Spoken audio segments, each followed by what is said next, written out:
Can you sum that up in a couple of words for us, Mooney? That seemed to be one of the most dramatic games we've seen so far this season. Yeah, it was entertaining.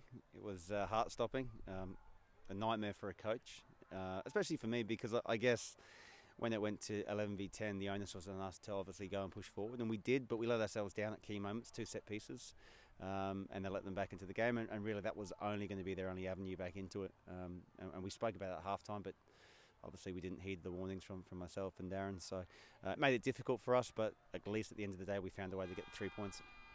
They say you're at your most vulnerable in terms of conceding just after you've scored, and that certainly proved the case today. I think twice within 120 seconds they had put the ball in the back of the net up the other end. What do you put that down to? Just a lack of concentration or a bit of complacency in the fact that they were down to 10 men and it was a case of we're in front now, almost job done? Yeah, probably. I think the pressure of the game as well, and credit to Pride, they show great spirit, and you can see they're really together team, because they very quickly regrouped and they fought and they scrapped and they defended and they did really well to obviously frustrate us.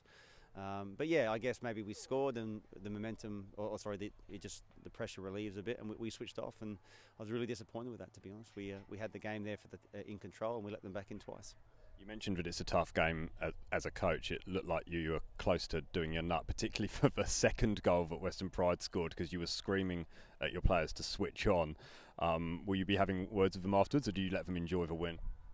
No, look, we want to improve in every game we play. We won't speak about it now, but we'll look at it on the video, though, because we had an opportunity on a fast break to go forwards in behind them, and we played a square pass, and it got cut out, and they went down the other end, got the free kick and scored. So, we'll certainly look at that, more about game management, because we probably didn't take the right options in those last 10-15 minutes like we should have. How important is having a striker like Marek Madley in the squad? He's been able to put 5 goals in 4 games for you now.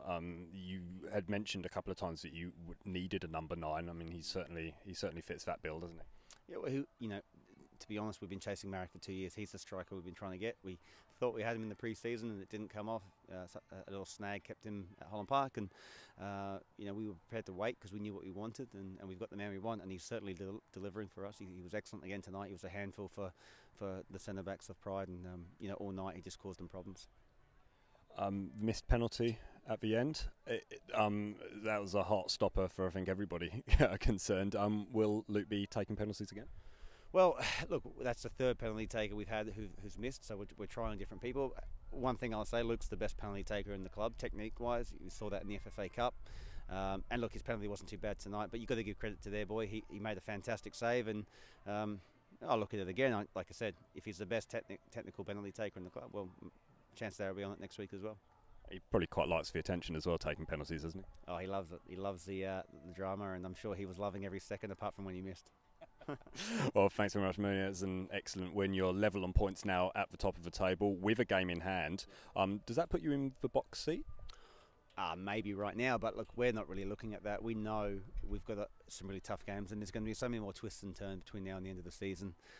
You don't look at games and just pencil 3 points in. We know we've got to go away to Thunder, away to the Gold Coast, away to Redlands. So got some tricky places to go, and we're certainly delighted where we're at, but we're not looking too far ahead. I think I'll speak for everybody when I said that was thoroughly entertaining. Thank you very much, and best of luck for the rest of the season. Cheers, Simon. Thank you.